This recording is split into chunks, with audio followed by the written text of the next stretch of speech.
Este podcast se presenta por cortesía de Movistar Empresas, el aliado que está transformando negocios en Argentina, Chile, Colombia, Ecuador, Perú, Uruguay, México y Venezuela, brindando soluciones digitales que se ajustan a cada necesidad y potenciando sus operaciones con servicios en cloud, IoT, seguridad, conectividad, Big Data y advertising.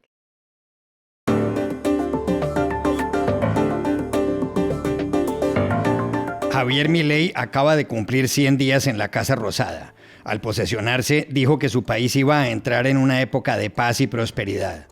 ¿Cuáles dos cosas ha hecho bien como presidente y cuáles dos ha hecho mal? En el Ecuador hay gran expectativa por lo que pueda contarle a la justicia Mayra Salazar, vinculada al caso Metástasis y pieza clave en una red criminal de jueces, narcos y políticos. ¿Hasta dónde llegará este asunto? En España, casi el 40% de los empleos creados desde 2020 han sido ocupados por trabajadores extranjeros. Sorprende el elevado número de latinoamericanos. ¿Cuáles son los detalles de este fenómeno? Hola, bienvenidos a Y esto no es todo, el podcast del Georgetown Americas Institute de la Universidad de Georgetown en Washington, D.C. Soy Juan Carlos Iragorri, desde Madrid. Soy Paz Rodríguez Niel desde Buenos Aires. Soy Jorge Espinosa y estoy en Bogotá. Es miércoles 20 de marzo y esto es todo lo que usted debería saber hoy.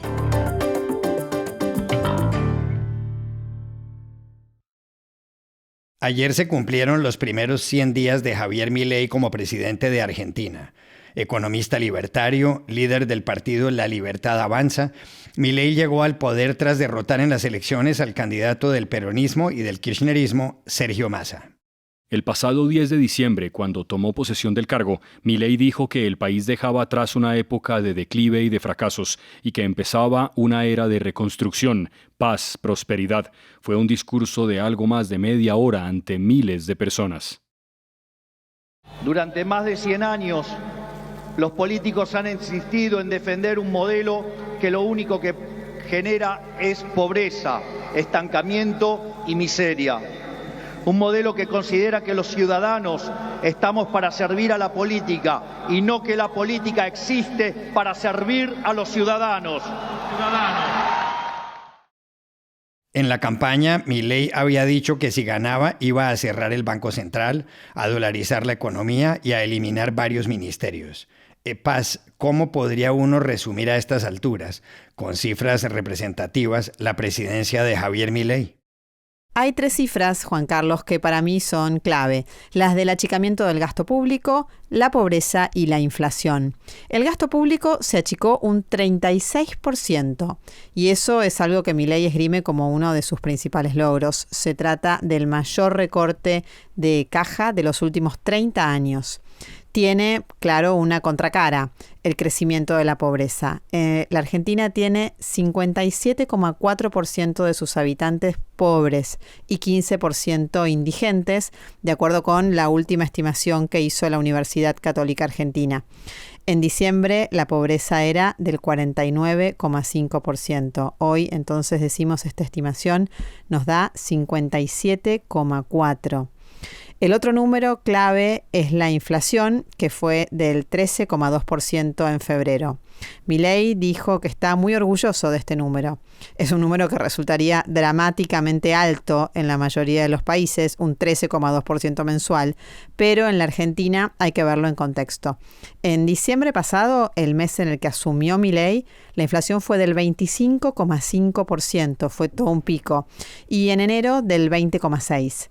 La inflación interanual de la Argentina es un récord absoluto, 276%. Bueno, ahí está uno de los desafíos que le esperan a Milei. Gracias, Paz. Y aquí quisiéramos saber cuáles dos cosas ha hecho bien Javier Milei como presidente y cuáles dos ha hecho mal. Hablamos ayer con Claudio Jacquelin, columnista político del diario La Nación de Buenos Aires.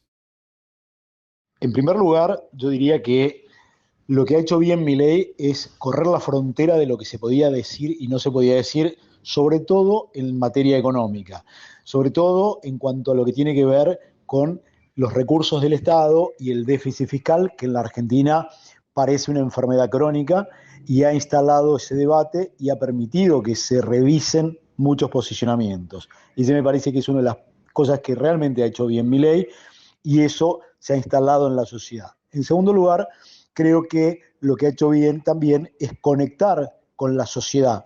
Y de hecho, frente a una situación muy crítica que sigue existiendo en la economía personal de cada uno de los argentinos, mantiene unos niveles de adhesión que sorprenden a todos. Esa reconexión con la sociedad es algo que la política y el establishment político había venido perdiendo y había carecido de legitimidad en el último tiempo. Por el contrario, lo malo es que en esa conexión lo ha hecho con las mismas herramientas que ejerce el populismo en la construcción de enemigos y en la descalificación a quienes cuestionan o critican y en una mirada respecto de los derechos individuales y sociales regresiva. Me parece que este es uno de los puntos negativos. Por otro lado, también advierto como un punto negativo ese afán por imponer un decisionismo que lleva por delante las instituciones y que no construye alianzas virtuosas para poder darle sustentabilidad a su gobierno y a su programa económico.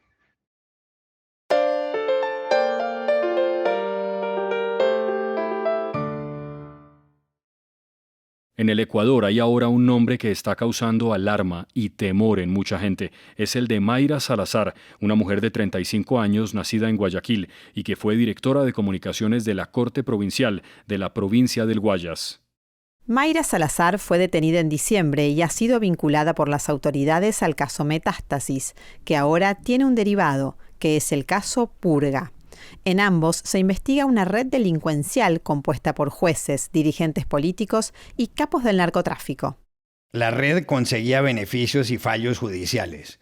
Por eso están en prisión el expresidente del Consejo Nacional de la Judicatura, Wilman Terán, y la expresidenta de la Corte Provincial del Guayas, Fabiola Gallardo. Mayra Salazar puede ser clave en todo esto, según dijo ayer Teleamazonas. La mujer involucrada en el caso Metástasis y cuyos contactos y conversaciones sirvieron para destapar el caso Purga podrá aportar con más información sobre la corrupción en el sistema de justicia. El asunto no para ahí, Iragorri. A principios de este mes fue arrestado Pablo Muentes del Partido Social Cristiano y el domingo se dictó orden de captura internacional contra el ex legislador Ronnie Aleaga de Revolución Ciudadana, el partido político del expresidente Rafael Correa. ¿Por qué es importante Mayra Salazar? Porque en su teléfono hay chats con Leandro, el patrón Norero, poderoso narcotraficante que murió en prisión en 2022, y hay otras conversaciones comprometedoras cuando ella trabajó en la corte al lado de Fabiola Gallardo. Además, Mayra Salazar decía tener contactos con un hijo del narco mexicano Joaquín El Chapo Guzmán y ayudaba a conseguir damas de compañía. Era una relacionista pública del mundo del crimen, pero ojo, se ha unido al sistema de protección de testigos y puede contar muchas cosas. Actualmente hay más de 50 personas investigadas, Espinosa. Pero, ¿qué demuestra todo esto y hasta dónde puede llegar? Hablamos ayer en Washington con María Paula Romo, exministra de Gobierno del Ecuador. Así es, Juan Carlos, este caso ha conmocionado al país y más allá de los detalles de casos específicos, tal vez lo más grave es que el caso evidencia el acceso que tenía una cabeza del narcotráfico a las instancias más altas del Estado ecuatoriano. Están procesados el expresidente del Consejo de la Judicatura, exjuez de la Corte Nacional, la expresidenta de la Corte Provincial del Guayas, la exfiscal de esa misma provincia, 8 jueces de la Corte Provincial del Guayas, un general de la Policía Nacional, 2 legisladores del periodo anterior, que no solamente eran miembros de la Asamblea, sino muy influyentes en sus propias bancadas, mayoritarias en la Asamblea Nacional, y en las conversaciones entre los capos es escalofriante la coordinación sobre actividades políticas, sobre temas en la Asamblea. Y por supuesto, en los casos que tienen que ver con los jueces, la manera de resolver conflictos legales, incluso liberando presos con sentencia. Fotos y conversaciones sobre narcotráfico, tráfico de armas y sobre asesinar a una de las fiscales que los investigaban y también a Fernando Villavicencio. Ojo con esto, porque es probable que el caso Metástasis y Purga incluso nos den pistas sobre el asesinato del candidato presidencial Fernando Villavicencio. Es muy grave lo que estas investigaciones demuestran, pero creo que siempre es importante ver la otra cara de la moneda. Y el hecho de que se hagan públicas, de que la fiscal general, los jueces que en este momento están conociendo el caso, los peritos, los equipos, el hecho de que se haga público y esto se pueda procesar, también nos indica que hay una parte de la institucionalidad que no está tomada, que actúa con entereza y con decisión y que probablemente es lo que puede contrarrestar esta situación tan delicada. Se conecta además con la crisis de seguridad del Ecuador, que seguramente todos habrán visto preocupados también desde fuera, pero esta crisis de seguridad, esta espiral de violencia que ha vivido el Ecuador, en buena medida se explica por la debilidad institucional que estos casos nos muestran.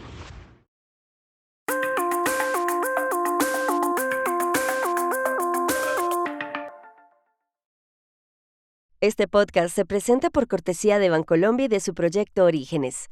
Esta iniciativa resalta la labor de hombres y mujeres que inspiran y que a través de la inclusión y la sostenibilidad han llevado bienestar y progreso a sus comunidades en el campo colombiano. En el banco hemos cumplido 148 años sincronizando nuestro latir con el corazón de un país que progresa de la mano de su gente, a la que acompañamos desde los orígenes. Bancolombia. En España se acaba de conocer un dato asombroso con respecto al mercado laboral y a los extranjeros. El dato es que cerca del 40% de los empleos que se han ofrecido en los últimos 4 años han sido ocupados por gente de otros países. Estamos hablando de más de 500.000 de inmigrantes. Ese número es considerable, sobre todo en un país con una población de 47 millones de personas. La edad de los trabajadores extranjeros es también un asunto llamativo. 1 de cada 4 tiene menos de 35 años. Toda esta información apareció el lunes en un artículo del diario El Confidencial. La cantidad de latinoamericanos empleados en España en el último año ha crecido muchísimo. ¿Cuántos han llegado? ¿De qué países han venido? ¿En qué trabajan? Para saberlo, llamamos ayer aquí en Madrid al autor del artículo de El Confidencial, Javier Jorrín. En el último año, España ha recibido algo más de 200.000 trabajadores extranjeros, cotizantes a la Seguridad Social, de los cuales algo más de la mitad proceden de Latinoamérica. En concreto, son 120.000 más en el último año, según los registros del Ministerio. La nacionalidad que más aporta, porque está teniendo unos flujos migratorios muy altos, es Colombia, que es casi 1 de cada 4 nuevos trabajadores extranjeros del último año. Le sigue Venezuela con el 11% del total, Perú con el 8%, Honduras con el 4% y Argentina con algo más del 3,5% de los nuevos trabajadores de España. Uno de los cambios más importantes de estos nuevos flujos migratorios es que están llegando profesionales con mayor cualificación y por lo tanto aportan un mayor valor añadido a la economía nacional y permiten surtir de mano de obra a sectores que en España están bastante necesitados, ¿no? Que son los servicios de alto valor añadido. Si se compara con los niveles que había antes de la pandemia, pues el 17% de los trabajadores de fuera de la Unión Europea que han llegado a España están trabajando en el sector de la información y las comunicaciones. Esto es, son informáticos, desarrolladores de páginas web, consultores. El 16% son científicos o profesionales de profesiones liberales, que también son sectores de alto valor añadido, desde la abogacía, la asesoría, la consultoría, etcétera.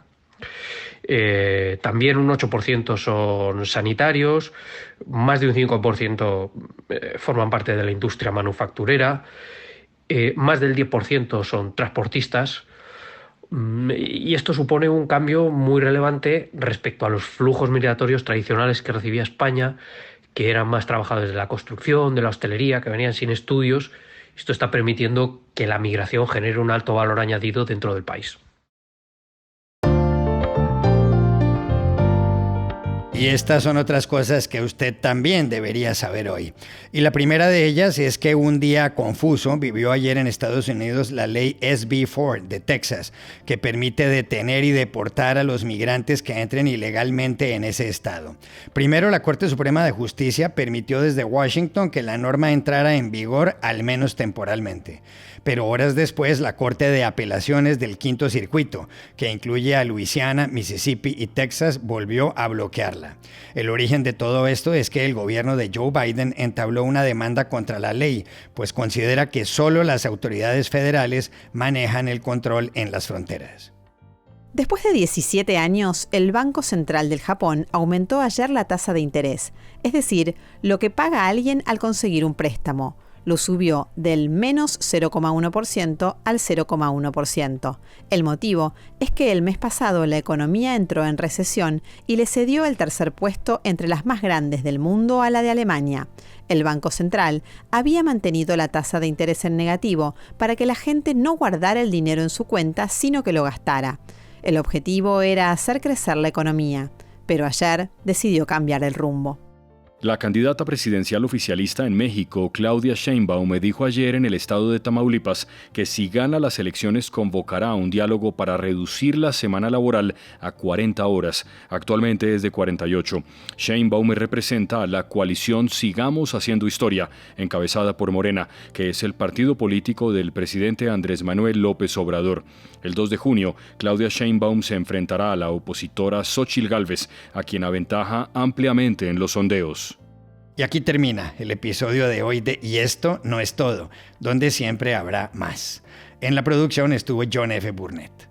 Y pueden suscribirse a este podcast en nuestro sitio web yestonoestodo.georgetown.edu, seguirnos en nuestras cuentas de X y de Instagram, @yestonoestodo, y buscarnos en nuestro canal de YouTube. Chao, hasta la próxima.